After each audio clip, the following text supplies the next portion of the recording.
ngàyហ្នឹងគឺយើងមកស្លប្រហែលជាមួយនឹង train ដែរម្ដងចំពោះរបៀបស្លវិញគឺអត់មានអីទៅស្មុគស្មាញទេបងប្អូនគឺ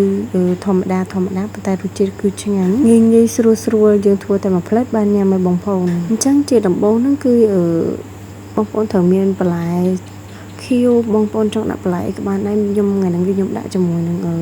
ស្អំជាមួយនឹងស្លឹកបាសជាមួយនឹងផ្ទីហើយមានផ្សិតចំបើងតិចទៅហើយល្ពៅតិចទៅហើយនឹងននងចំពោះននងវិញបងប្អូនត្រូវយកននងណាដែលរៀងចិត្តចាស់របៀបថាវាចិត្តចេញជាគ្រាប់ហ្នឹងគឺផ្អែមឆ្ងាញ់តែម្ដងចំពោះស្លប្រហើបើមិនជាយើងឆាគឺយកននងរៀងស្ទើប៉ុន្តែនេះគឺយើងស្លអញ្ចឹងគឺយើងយកននងប៉ុណ្ណឹងគឺទៅគឺឆ្ងាញ់ហើយនេះគឺជាត្រីឆ្អើររបស់យើងគឺខ្ញុំដាក់តែពីរហ្នឹងទេយកជាតិយករសជាតិស្លហ្នឹងគឺញ៉ាំបន្លែតែម្ដងហើយត្រីយើងដាក់តែបន្តិចទេប៉ុន្តែរសជាតិគឺឆ្ងាញ់អញ្ចឹងយើងបេះត្រីនឹងជាចំណិតដូចមិញហ្នឹងអញ្ចឹងហើយនេះគឺជាប្រហុកនេះគឺខ្ញុំលាងហើយខ្ញុំដាក់ស្លបងប្អូនដើម្បីកាត់ជាតិអំបិលប្រៃកុំឲ្យវាប្រៃដិតពេកអញ្ចឹងណាគឺយើងកាត់បន្ថយប្រៃផ្អែមយេរុងគឺយើងហូបល្មមបានហើយបងប្អូនដើម្បី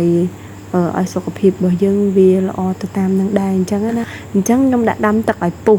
ហើយខ្ញុំបង់ជាមួយនឹងម្ទេសខ្លះយើងទៅខ្ទឹមសរបស់យើងដំខ្លះចឹងទៅបន្ទាប់មកគឺយើងដាក់ប្រហុកជ្រុំប្រហុកហ្នឹងគឺខ្ញុំដាក់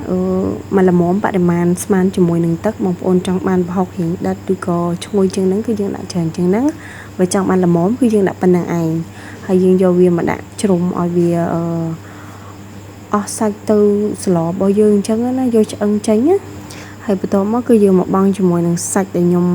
ដែលខ្ញុំបានបេះហើយស្រេចហ្នឹងគឺយើងបេះយកស្បែកចេញខ្លះហើយនឹងបេះយកឆ្អឹងចេញឲ្យស្អាតដាក់វាចូលទៅឲ្យវារៀងចេញជាតិតិចហើយបន្ទាប់មកយើងបង់ជាមួយនឹងល្ពៅចូលតែម្ដងល្ពៅនេះគឺយើងបង់មុនគេដើម្បីឲ្យវាឆាប់ផុយដោយសារល្ពៅគឺវាក្រផុយជាងគេនៅពេលដែលយើងដាក់ល្ពៅហើយហ្នឹងគឺយើងដាក់គ្រឿងរបស់យើងចូលតែម្ដងទៅគ្រឿងផ្សំរបស់យើងហ្នឹងខ្ញុំដាក់ជាមួយនឹងប៊ីចេងតែមួយចុងស្លាបព្រាកាហ្វេទេ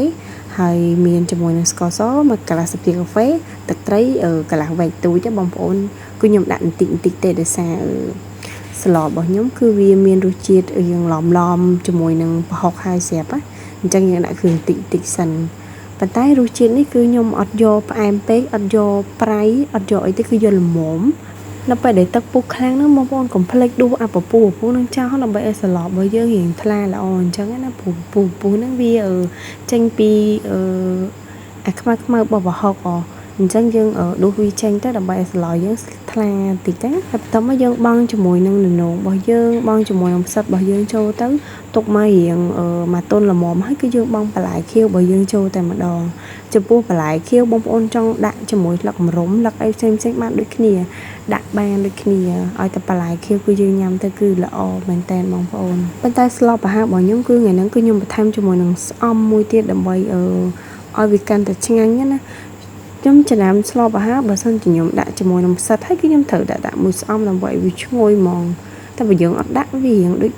បាត់ក្លិនបាត់រសជាតិអីមួយអញ្ចឹងណាហើយយើងទុកវាមកតុនបាញ់ណៃទុកវាមកតុនបន្លែល្មមបាច់ទុកឲ្យលួយពេកក៏អត់សូវឆ្ងាញ់ដែរស្លប្រហើរនេះអញ្ចឹងយើងទុកឲ្យវាបន្លែនៅរៀងស្រស់យើងញ៉ាំភ្លាមក្តៅគឺថាឆ្ងាញ់មែនតើបងប្អូនអញ្ចឹងយើងទុកតែមួយពុះបែបនេះគឺអូខេហើយចំពោះស្លរបស់ខ្ញុំអត់បានថែមគ្រឿងទៀតទេគឺល្មមអញ្ចឹងជាចុងក្រោយនេះគឺខ្ញុំបន្ថែមជាមួយនឹងម្អមរបស់យើងនឹងហាន់ជាចំណែកទូចបែបនេះហើយដាក់ចូលចុងក្រោយយើងកុំហាន់ធំពេកហាន់ល្អិតទូចបានហើយយើងដាក់ម្អមចូលហើយគឺយើងបិទភ្លើងតែម្ដងអញ្ចឹងស្លរបស់យើងគឺមានតែប៉ុណ្្នឹងឯងបងប្អូនចំពោះរបៀបស្លប្រហើររបស់ខ្ញុំគឺងាយស្រួលតែឆ្ងាញ់មែនតើបងប្អូនហើយញ៉ាំទៅគឺវាល្អសម្រាប់សុខភាពទៀតយើងបានបន្លែច្រើនអញ្ចឹងយើងញ៉ាំទៅគឺវាជួយឲ្យយើង